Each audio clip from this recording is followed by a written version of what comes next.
In the winter of 1899, a small detachment of Canadian soldiers traveled north along the Moose River to investigate trappers who had gone missing.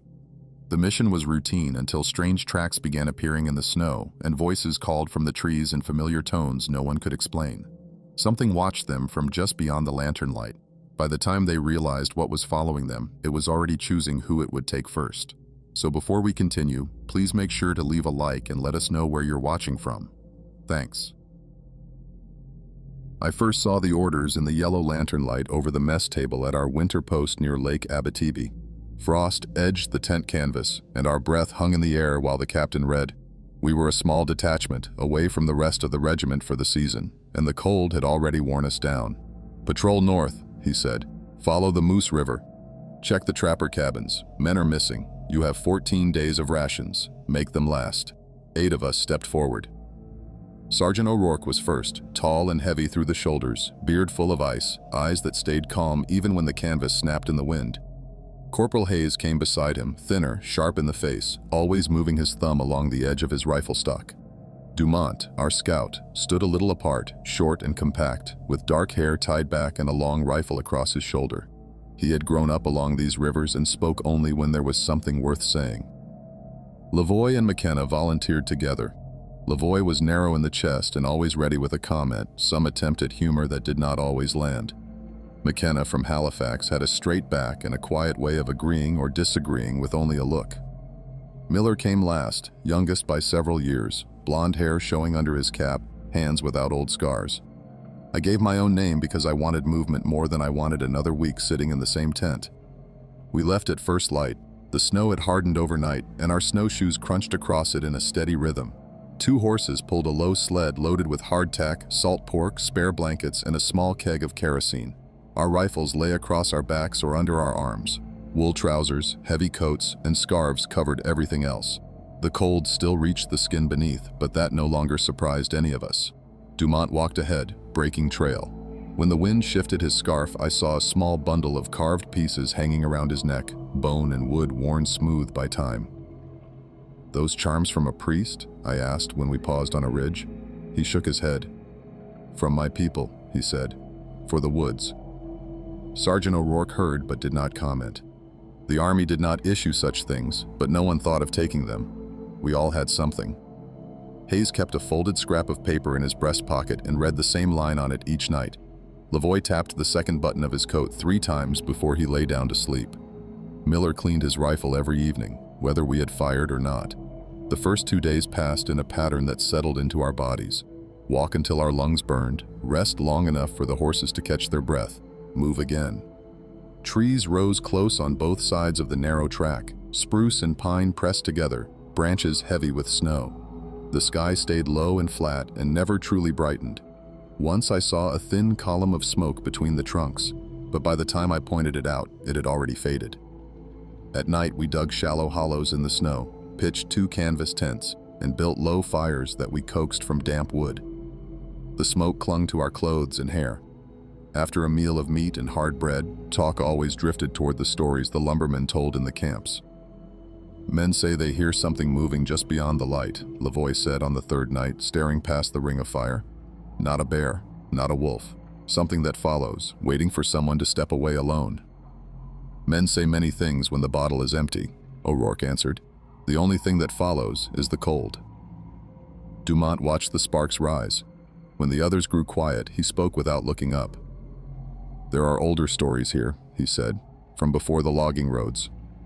My grandfather told me that during hard winters, when people are starving, something dangerous moves through these woods. It knows men who are weak or greedy. It can draw them away from their people, make them turn on each other." Miller shifted closer to the fire. "You mean a spirit?" he asked.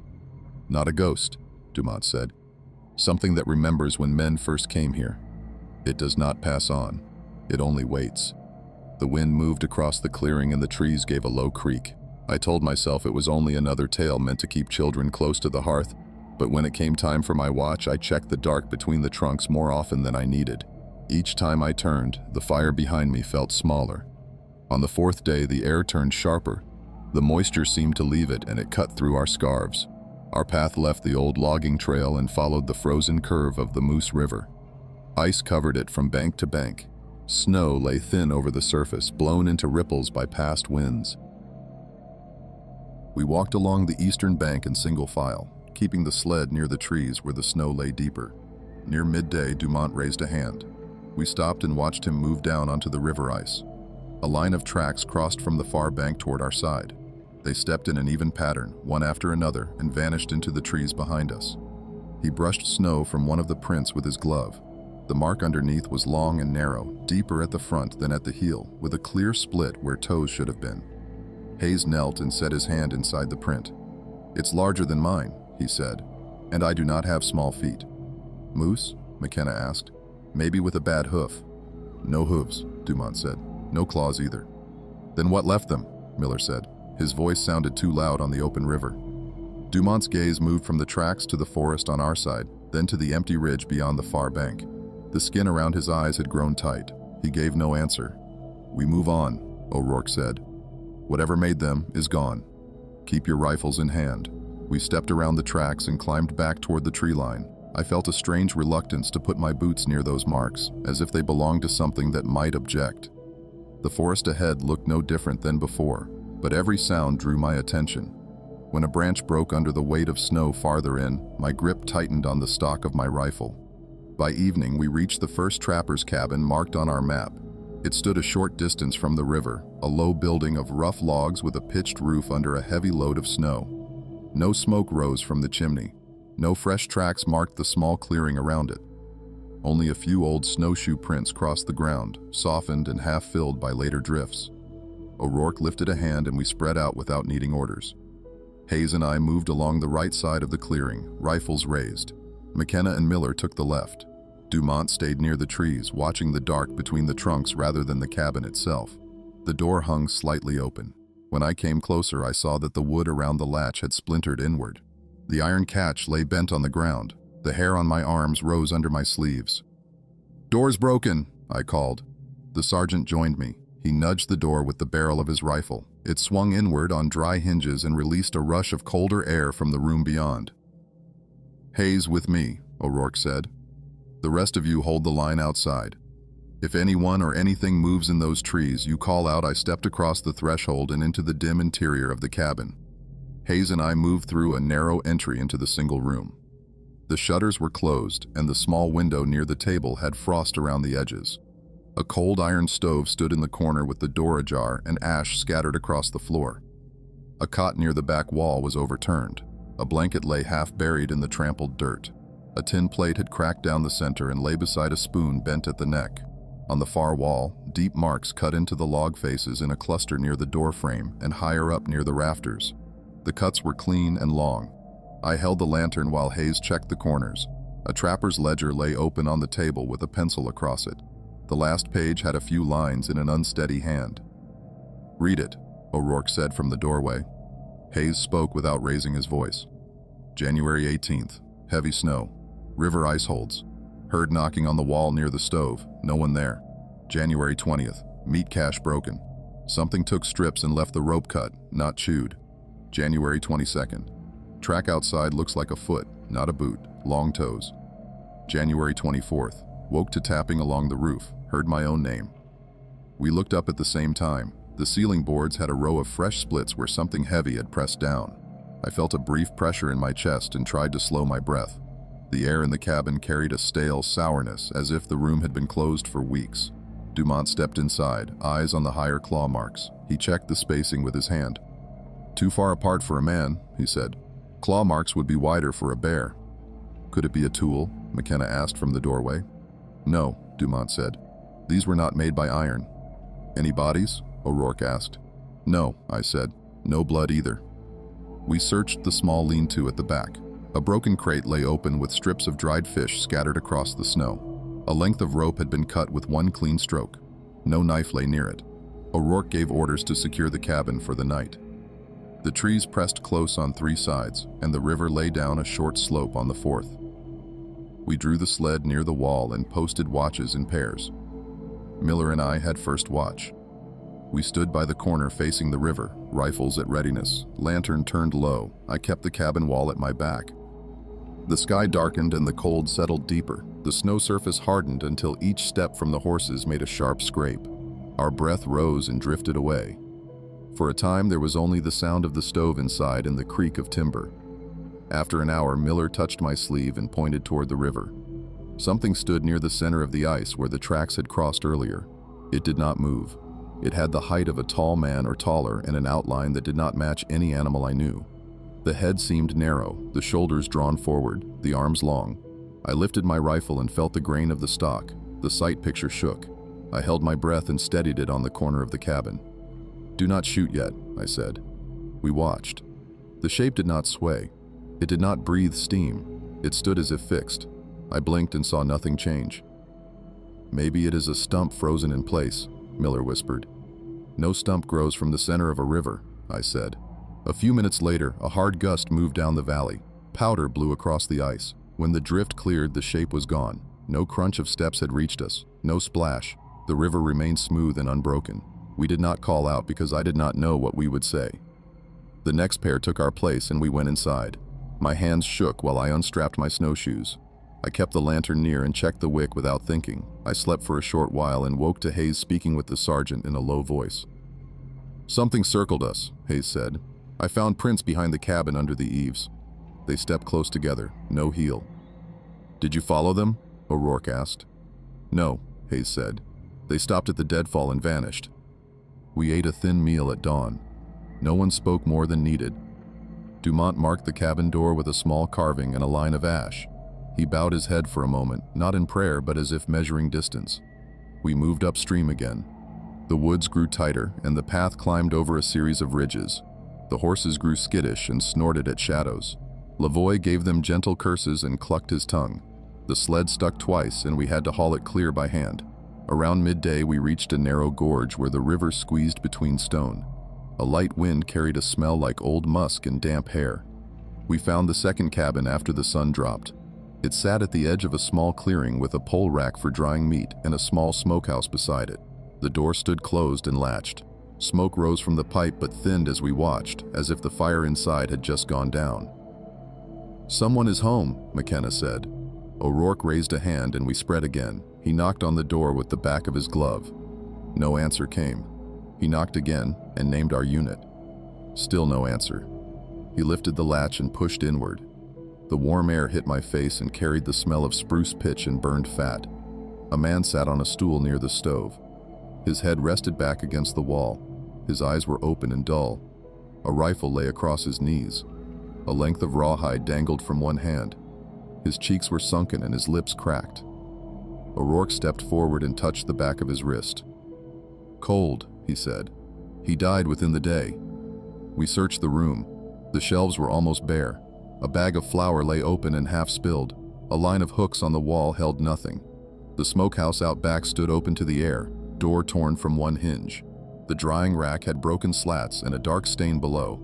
The snow in the clearing held a circle of trampled marks. Among them were two sets of fresher tracks that did not match ours. They stepped long, with narrow ends and deep toes. Inside the cabin, on a strip of birch bark near the dead man's elbow, someone had scratched a few words with the tip of a knife. Hayes read them aloud. "It calls at night," he said. "I hear my wife, who is not here. It asks for meat. It never stops. If I go outside, I will not come back." I looked at the dead man's hands. The nails had broken to the quick, as if he had clawed at something. His boots were gone. The soles of his feet showed cracks and hard callus. He had tied rawhide around his ankles as if to brace them. "We bury him," McKenna said. "We cannot dig," O'Rourke said. "The ground is iron. We will stack stones." We gathered rocks from the edge of the clearing and set them over a shallow mound of snow. Dumont placed a small wooden figure at the top. It had a simple face with a straight mouth and two holes for eyes. He spoke a few words in his own language, voice even. While we worked, Miller stood near the tree line and watched the path we had taken in. When I carried the last stone to the mound, he called my name. I went to him and followed his gaze. On the far side of the clearing, hidden behind a split trunk, something pale moved a fraction to one side. It was only a shoulder and part of a long arm, but the skin looked stretched and dry. The hand gripped the bark without tremor. The nails shone dull and thick. I raised my rifle. The tree hid the body. I took 2 steps left to change the angle. The shoulder slid back behind the trunk with a calm motion that did not match an animal. I did not fire. The line of sight was poor and I had no order. We fell back toward the cabin in pairs. O'Rourke set posts around the door and window and placed the sled along the wall to block the lower gap. We cut a small loophole under the eaves with an axe and set a lantern behind it. "Two awake at all times," he said. "Do not leave the light." During my watch with Lavoie, the wind rose and the trees gave off small cracks as frost tightened in the wood. The lantern flame drew a narrow cone on the snow. Beyond that distance, the night swallowed everything. The horses stamped and tossed their heads. Then the sound came, thin and clear, from the edge of the clearing. It was the dead trapper's voice. I had heard it earlier when Hayes read the bark. The same flat vowels, the same dry air. "Help me," it said. I fell. I broke my leg. Lavoie's jaw worked. He had not known the man. The sound called again, closer. A shuffle moved across the crust. I thought of the note. I thought of the cut rope. O'Rourke answered from inside without opening the door. "Go away," he said. "We know what you are." The voice stopped. A low scraping started on the outer wall near the window. It moved slow from one side of the logs to the other. The nails made a long line of shallow cuts in the wood. McKenna lifted his rifle and steadied it on the loophole. He did not fire. The scraping ended. Silence settled and stretched as our breath drew and fell. Near dawn, I heard footsteps on the roof. They were light and placed one after the other in a careful cross. A weight settled above the stovepipe and the draw faltered. Smoke lowered inside the cabin. Hayes pulled the kettle off the top before the soot fell into it. A moment later, the weight moved away and the draft cleared. We waited and listened. The steps went toward the door and stopped. When we opened the latch at first light, a long set of prints stood in a row from the edge of the clearing to the threshold. The last marks ended at the sill. The first on the other side began 6 feet away on the snow. I bent to examine them.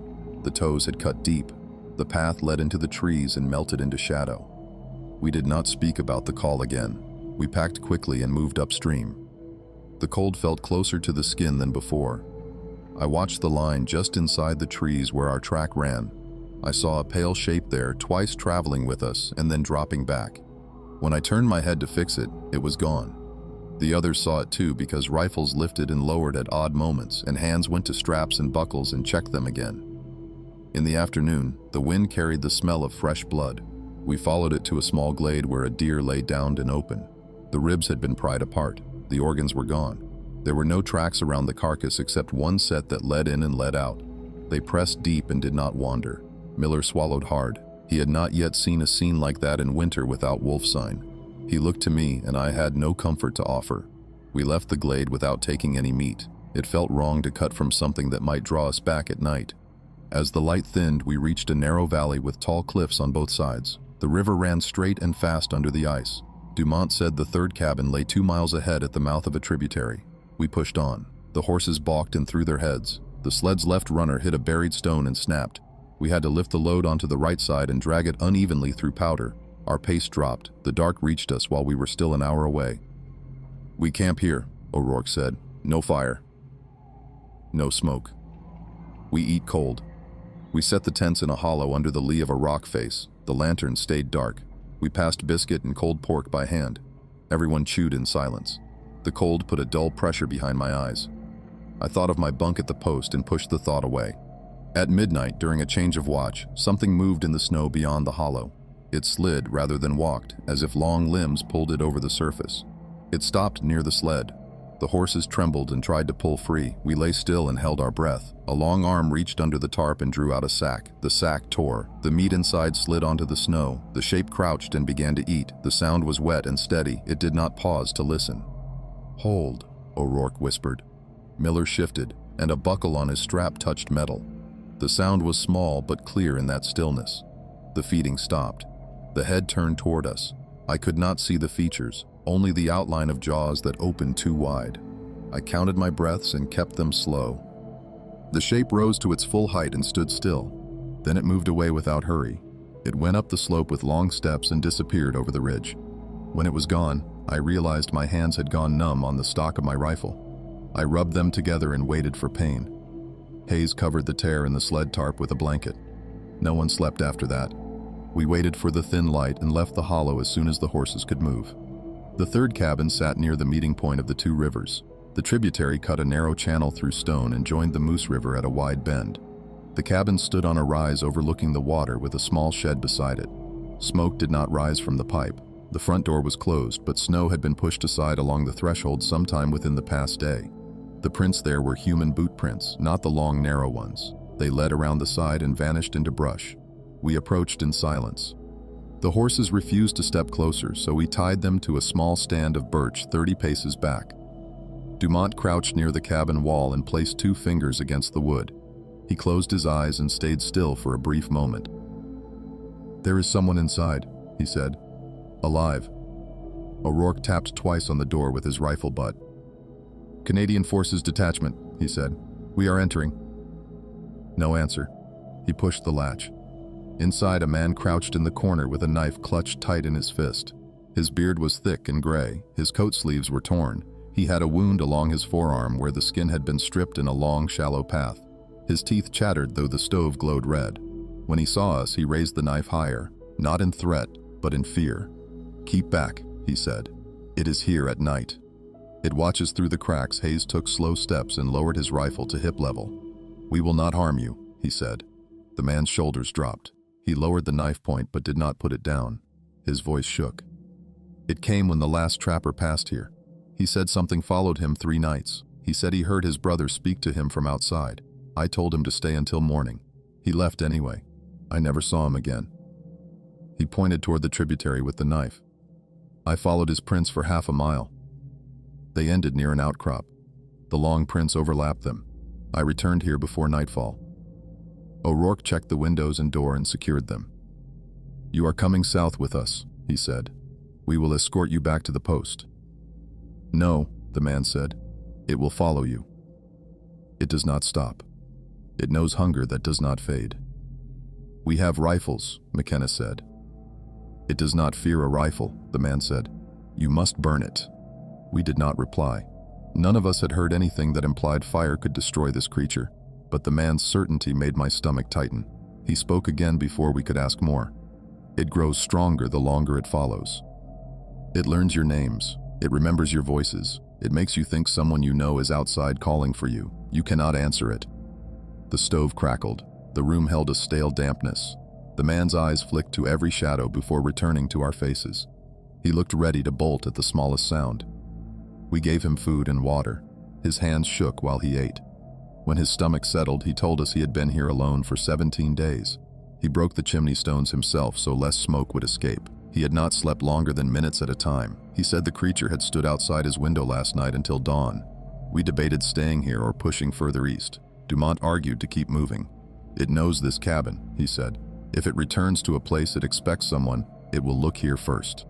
"We should not be inside waiting," I agreed. Remaining inside a familiar structure felt worse than open snow. The trapper insisted on coming south, so we made space for him and shared our blankets. We moved away from the tributary and back toward the main river, staying in the trees where the brush could break the wind. The horses struggled, and their breath formed heavy plumes that drifted around them in slow clouds. Before noon, we reached a wide clearing with tall, dead trees standing in scattered rows. Their bark had peeled away in strips and exposed a pale inner surface. Snow lay smooth between them. Dumont stopped and pointed with his chin. "Something has been here often," he said. I scanned the clearing and saw marks pressed deep into the snow where heavy weight had passed. The long prints gave a winding path from tree to tree. Many visits, many crossings. They spiraled toward the center of the clearing where a shallow depression lay empty. "We go around," O'Rourke said. We left the clearing in a wide arc. The trapper walked close to McKenna and breathed fast through his mouth. We reached a narrow cut in the ground formed by some past spring flood and followed it west. Half an hour passed before the sound reached us, a single high cry from behind, like a person calling out from far away. The voice had the same tone and weight as Miller. Miller froze and looked back over his shoulder with sudden hope.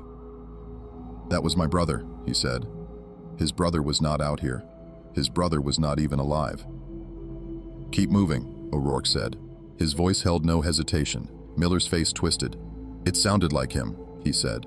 He knew the logic. He knew the impossibility, yet something in him had already responded before his mind rejected it. I stepped beside him and touched his elbow to guide him. "It knows that voice," Dumont said. "Do not think about it." We kept moving until the trees thickened again. The brush scraped against our coats and slowed our pace. The trapper breathed through clenched teeth.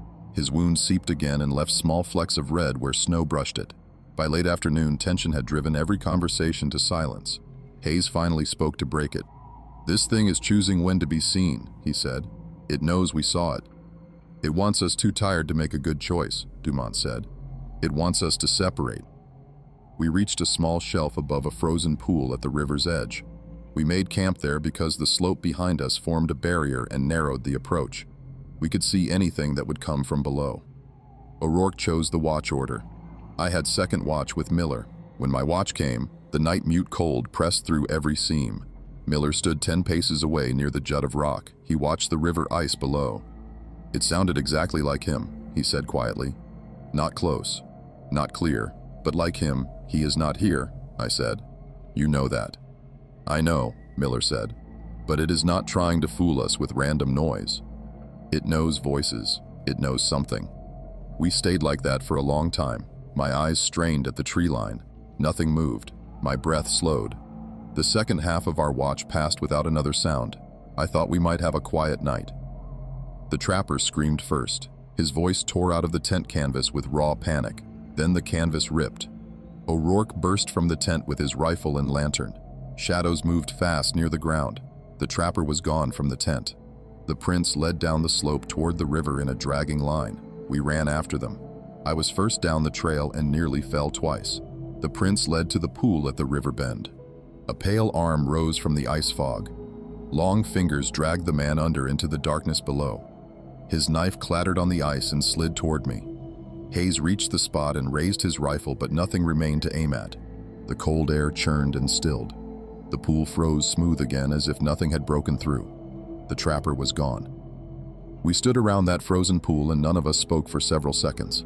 The cold air cracked in my lungs and it felt like my heart beat against something heavy inside my chest. There was no blood. There was no trace other than the prints leading down and the way the ice still looked thinner at the exact spot he went under. We had all seen an arm take him. We could not pretend we imagined it. The trapper was alive seconds before, and now he was gone under solid ice. O'Rourke lowered his lantern and spoke in a steady voice that I knew cost him something to hold. "We do not chase it under. We go back to camp. Nobody breaks off alone. Not for any reason." We climbed the slope again. Hayes looked pale in the lantern light. He carried the trapper's drop knife in his hand and kept staring at it like he wanted to make sense of something that had none. Miller kept wiping his glove on his coat even though nothing had touched him. When we reached the tents, McKenna stared at us with his rifle raised already. He saw there were only 7 of us and closed his eyes for a second. We did not sleep again.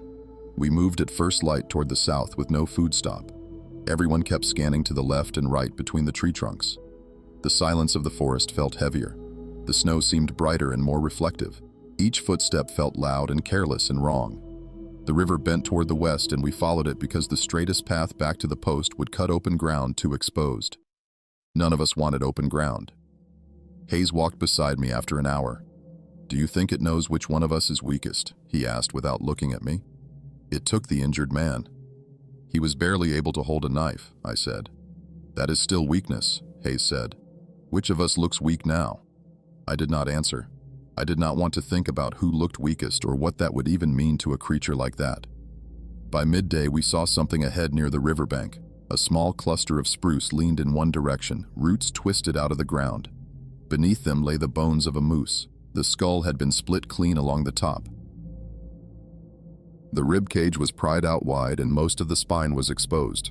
There were no marks of chewing or tearing. The bones were cracked and opened with deliberate force. Dumont stared at the scene quietly and then pointed at the ground with the head of his rifle. No wolves, no other animals, only those long prints.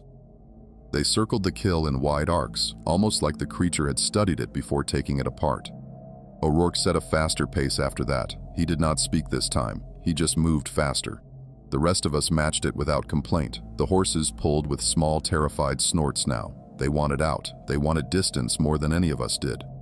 Near dusk, we heard wood crack somewhere far behind us. Not sharp like a rifle, heavier, almost like a tree trunk broke under sudden weight.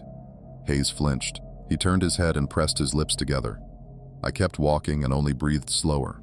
The sun went down behind a distant ridge and we found another hollow against a low stone wall where wind could not hit us directly. We made camp with no fire again. The darkness settled even deeper around us. The stars were faint and the sky had a gray haze that stole detail. We had a small amount of jerky and hardtack and ate in silence. For a moment, nobody spoke or moved except to adjust their blankets. Then McKenna whispered to O'Rourke, "It followed." "I saw something up near the deadfall 10 minutes ago." Pale and tall, O'Rourke nodded once. "We hold position. No calling out, no wandering off." The first watch started with Hayes and Lavoie. The rest of us tried to close our eyes and rest, but none of us fell asleep. I kept staring at the crease in the tent ceiling above me and listening for any step or drag of snow. After about 2 hours, I heard Hayes whisper from outside, "Did you hear that?" We all sat up. Something moved outside the tent line. Slow steps, one at a time. Not an animal's pattern, no breath sound, just steps. Then a voice. It spoke from the edge of the hollow in a normal human tone. "Sergeant, open the flap. I need to speak with you." It was the trapper's voice again. McKenna's hand shook on his rifle. O'Rourke did not move. "You are dead," O'Rourke said. "We watched you die." Silence. Then another voice. My voice. My exact voice. "Open the flap," it said. Same tone, same pace, same cadence. I felt a deep cold that had nothing to do with winter. Every part of my body rejected the sound of myself speaking from outside a tent. Dumont spoke low. "Do not respond again." The voice outside shifted to Hayes next, then McKenna, then Miller. It used each of our voices in sequence, each time exact. Then it said nothing at all. The steps moved away, slow at first, then faster, then gone. We did not move until first light. When morning came, we packed and started walking without debate. The wind had shifted south and carried sharper cold. The forest thinned slightly. I saw the faint shape of distant hills that meant we were less than 3 days from the post if we kept a straight pace. Nobody said the words out loud, but everyone had a slight rise in energy. We now had a direction and a target and the possibility of reaching solid walls and other men with rifles. 2 hours into that march, Miller stopped suddenly. His breath caught and he raised his rifle. We turned. Between the trees, at the precise distance where branches still hid detail but left clear outline, it stood. It was taller than any man. The skin looked stretched tight across bone. The arms hung almost to the knees. The hands ended in long, curved claws. The head was narrow. The jaw had no softness. The eyes were deep and hollow. It did not move. It did not blink. We all froze. The creature tilted its head a fraction, as if considering us. Then, without a sound, it stepped backward and vanished into the trees. None of us spoke. We kept walking, faster now. The silence was heavier than conversation. We needed to reach the post. We needed to get out of these woods before any one moment of fear broke someone's mind enough to separate. We all knew the creature wanted that. This was not random stalking anymore. It was choosing its timing. We marched until our legs shook. We did not stop for breaks. We only stopped when the trees parted and we saw the frozen marshland that meant we were almost halfway back. We set camp there, because we physically could not push further that night. We formed a tight circle with the sled in the center. We sat back to back. No tents, no one allowed to step more than several feet away. I sat between Hayes and Miller. The stars were gone behind a sheet of cloud. Wind blew sharp across the marsh grasses frozen under snow. Miller spoke quietly. "What if it decides to take one of us tonight?" No one answered. We all wondered the same thing. We sat in a tight ring with our backs touching and our rifles across our laps. Every direction felt exposed. I tried to count breaths to keep my pulse steady. The marsh behind us carried a flat tone of distant wind that made it sound like a low hum beneath everything. I kept telling myself that dawn would come, that the woods would open more as we moved further south, and that if we stayed together, we still had a chance to make it back. The first disturbance came only minutes after second watch began. A stone hit the snow several yards to our right. It bounced once, not thrown by accident, thrown with aim. Hayes and O'Rourke shifted their rifles toward the sound. Another stone hit behind us. These were not loud hits. They were measured, meant to provoke reaction, meant to pull eyes in separate directions. I leaned close to Hayes. "It is trying to confuse us." He nodded once, jaw clenched tight. Something then spoke from the darkness again. Not a voice we recognized. It was a whisper so soft I barely caught the shape of its words. I saw Miller flinch. "What did it say?" I asked him. Miller shook his head. "I don't know." It sounded like a question.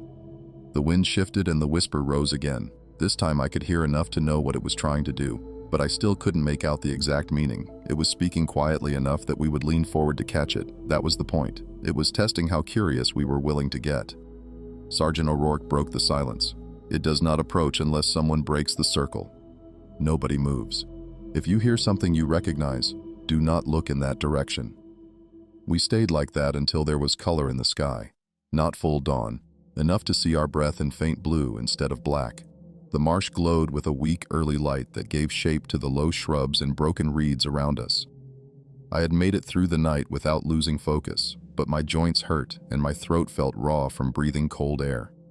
We moved again as soon as there was enough light to see silhouettes beyond 30 yards. Our pace increased as the trees grew sparser. The river turned south again, and the ground rose slowly. We ate while walking. We did not stop more than a few minutes to drink melted snow from our tins. The horses seemed more willing to move now, like they sensed escape ahead. Every mile south felt like a piece of rope slackening around us. By early afternoon, snow began. Soft flakes at first, then heavier. Our tracks blurred behind us. I wanted that. I wanted the woods to swallow everything we left behind. If it was tracking by prints at this point, I wanted every sign covered. A strange calm set in for an hour. Not peace, just absence of new escalation. I wondered if it backed off to watch from a more comfortable distance. I wondered if it wanted to wait until we believed we were out of reach. There was nothing rational about expecting this creature to think like a human mind, yet every part of my instinct told me it was waiting for a correct moment, not a random one. When the cabin roofs of the old Hudson Bay trading ruins appeared through the trees, I felt a small lift in the chest. We had marked this site during the northbound trip. Once we passed here, there were known survey markers leading south. 3 more days and we would reach the fort. Just 3 more days. There were 2 cabins half collapsed and a stone foundation with a broken chimney.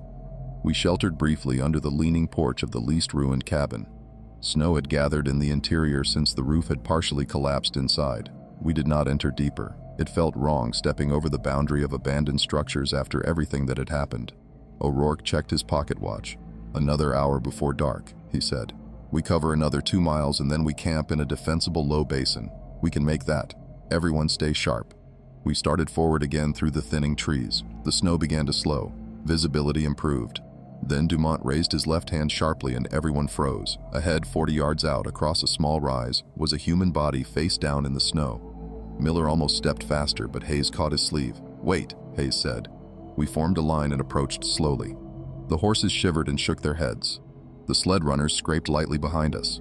When we were close enough to see detail, I felt the same sick pull inside my stomach that I felt at the pool where the trapper vanished. The body wore a soldier's wool coat. The boots were ours.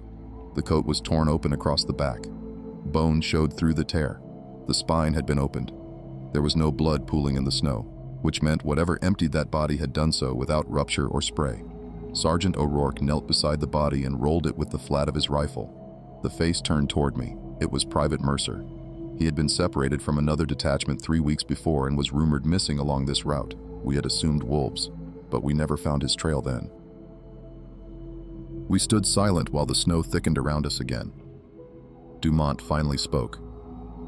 "This is not the kill of a starving beast. This is a trophy. It keeps bodies as warnings."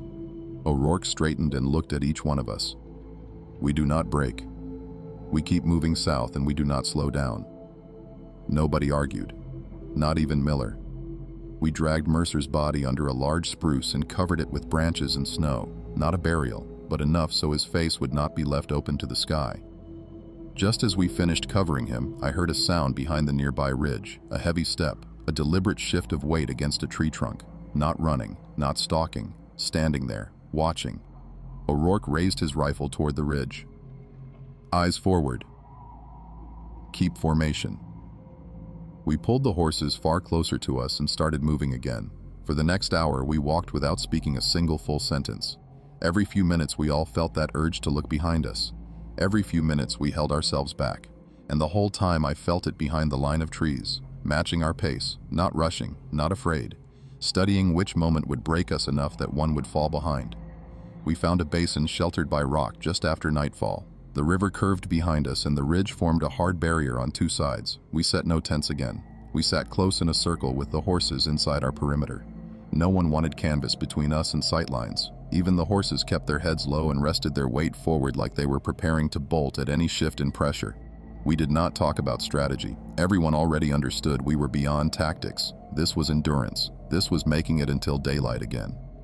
Hayes cleaned his rifle bolt without speaking.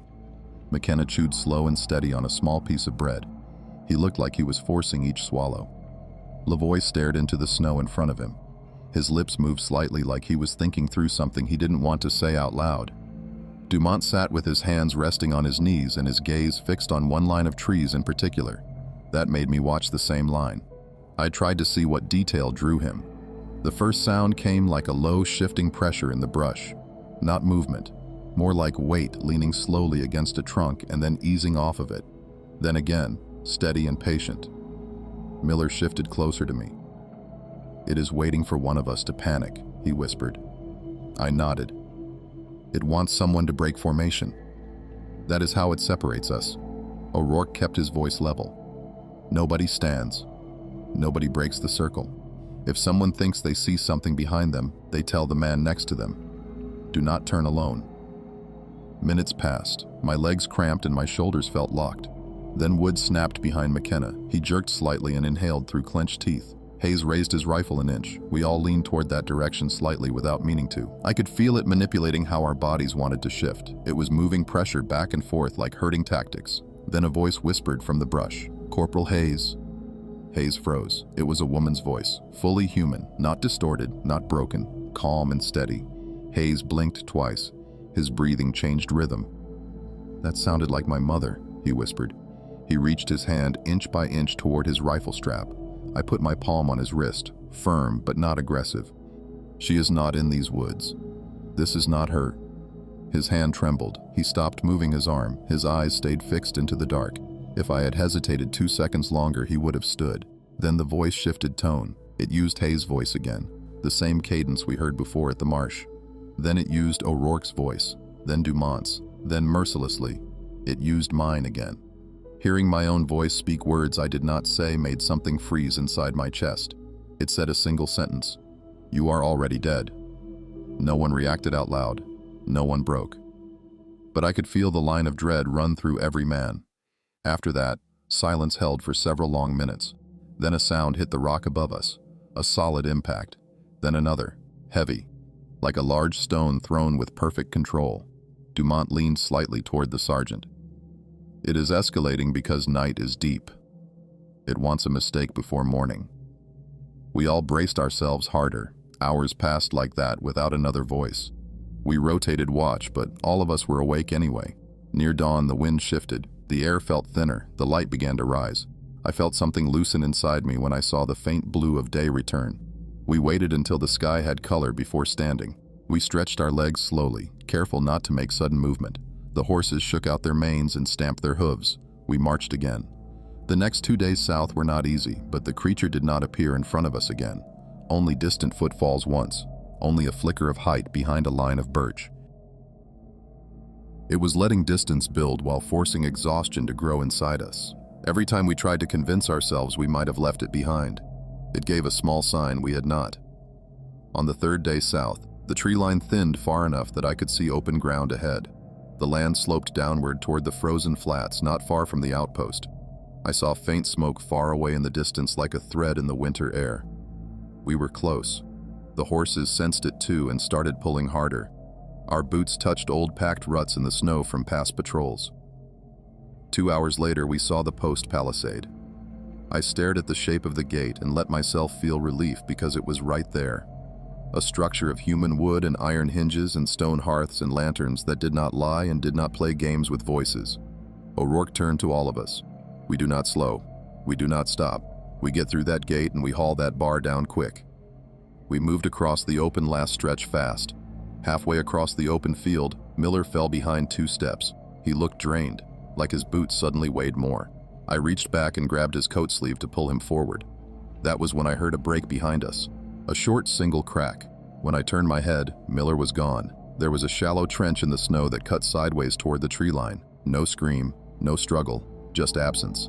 I did not hesitate. I forced myself not to call his name because that was exactly the moment the creature wanted. "Move," I said. "Move now." We ran. We reached the gate winded and shaking and slammed it shut behind us. The corporal on duty at the watchtower stared at us with confusion because we must have looked like we had returned from a year in a single week. We dropped the crossbar into place. Only 6 of us stood inside that gate. For the rest of that winter, nobody ordered another small detachment that far north without full company strength and repeat flare posts along the trail every quarter mile. The officers said the missing men were lost to winter conditions, even when they saw the condition of Mercer's body, even when they saw our eyes when we tried to sleep. They asked us if we wanted to file witness statements. None of us did. Not because we wanted to bury what happened, but because we knew nobody else would understand the full weight of what stalked us those nights. Nobody else would believe that it waited for human minds to break rather than bodies to weaken. We stayed alive because we stayed together until the final stretch, and because we never answered the voices outside the circle. I still think about Miller sometimes. I still think about the trapper we tried to pull back into human reach before dawn took him under that ice. I think about Mercer's body left under those branches and whether something ever came for it again. I think about those long prints behind us those last 2 days south and whether the creature truly stopped following or whether it simply chose not to cross the boundary of that post because it never needed the walls. I survived. The others survived. But I have never believed that thing stopped watching the moment we slammed the gate.